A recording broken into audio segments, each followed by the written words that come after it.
adab untuk kita istinja itu sangat banyak. Ya, itu sangat mulai sebelum kita masuk kamar mandi. Sebelum kita masuk kamar mandi, kita dianjurkan untuk membaca doa. A'udzubillahi minasyaitonirrajim. Bismillah. Allahumma inni a'udzubika minal khubuthi wal khaba'ith. Ya, dan sebelum masuk kamar mandi, perhatikan dulu ketika mau masuk, dahulukan kaki yang kiri. Kaki yang kiri didahulukan. Kemudian ketika masuk kamar mandi dianjurkan yang sunnah untuk memakai alas kaki. Memakai apa? Alas kaki. Jadi kalau mungkin di hammam pondok tidak disiapkan, tapi kalau kalian di rumah siapkan alas kaki, mau itu klompen, mau itu sandal untuk dipakai ketika berada di dalam kamar. Itu sunnah itu ibadah itu pahala di sisi Allah kalau kita mengamalkannya. Jadi kalau kalian di kamar pribadi, kalian punya rumah, biasakan untuk menyiapkan kamar, biasakan menyiapkan sandal di kamar mandi, dan biasakan untuk dipakai. Apalagi kamar mandi tempat apa? Tempat kotoran, tempat kuman, tempatnya setan, ya kan? Jadi dianjurkan untuk memakai alas kaki supaya kaki terjaga dari kotoran, dari kuman, penyakit yang tidak sehat. Kemudian masuk kamar mandi pun juga dianjurkan dengan menutup kepala. Menutup kepala. Tutup pakai kopiah. Tutup bahkan pakai rida, enggak apa-apa. Tutup pakai apa lagi? Pakai apa? Anduk.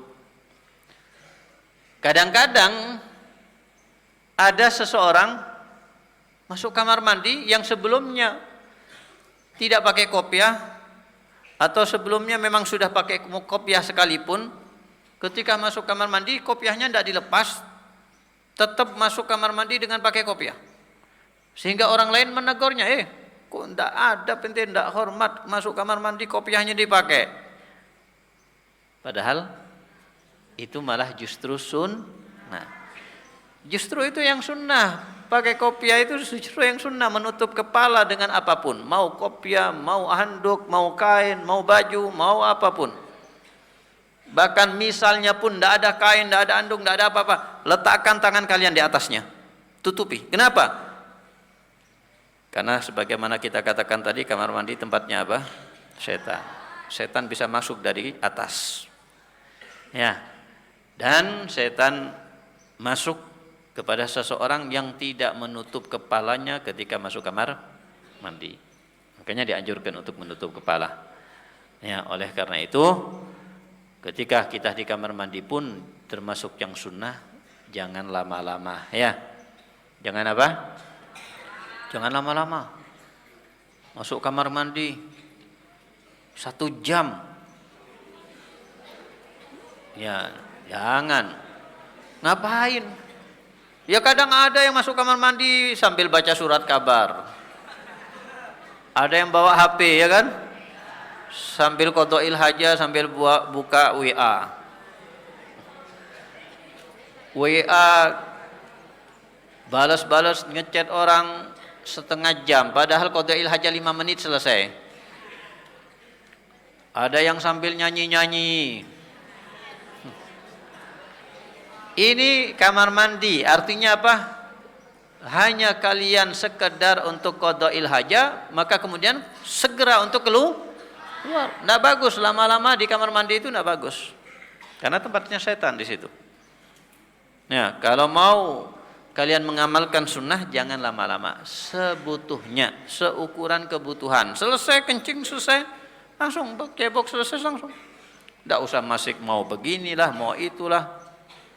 Seukuran ya kebutuhannya aja. Mau berapa menit kebutuhannya, bisa 5 menit, bisa 10 menit, bisa 15 menit, penting kebutuhan. 1 menit selesai ya sudah, jangan 1 menit kayaknya tidak enak, anak mau lama-lama dulu di sini, ngopi dulu. Udah, ya. Jadi itu termasuk yang sunnah.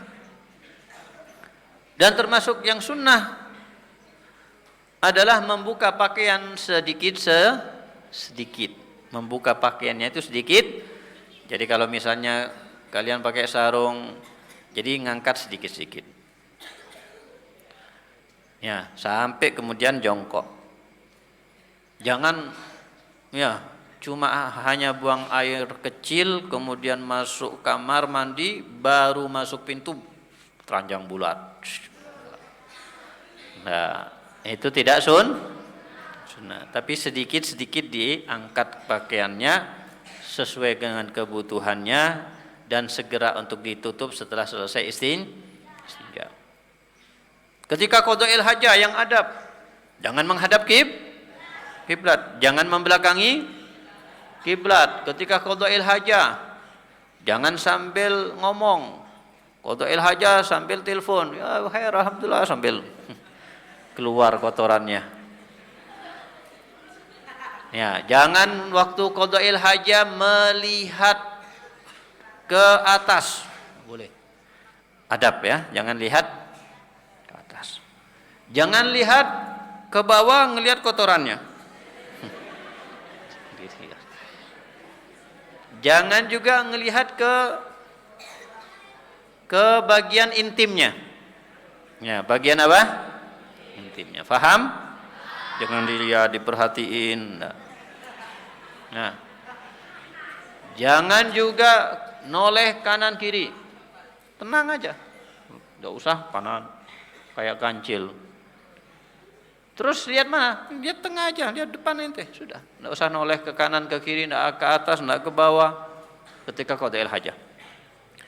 Jangan juga ketika qada'il hajah berdaham.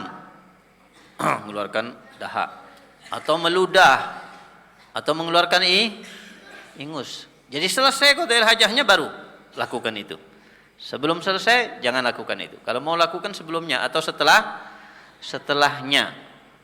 Nah, jadi ini juga adab. Ini ada sunnah. Yang diantara sunnah-sunnah tadi itu kalau ditinggalkan ada yang bisa menyebabkan kefakiran, ada yang bisa menyebabkan suka lupa kalau menghafal, ada yang menyebabkan matanya akan berkurang kekuatannya, pandangannya, ada yang menyebabkan juga bisa menjadi menjadi orang yang was-was. Di antara sunnah-sunnah kalau ditinggalkan akan berakibat efeknya tidak baik.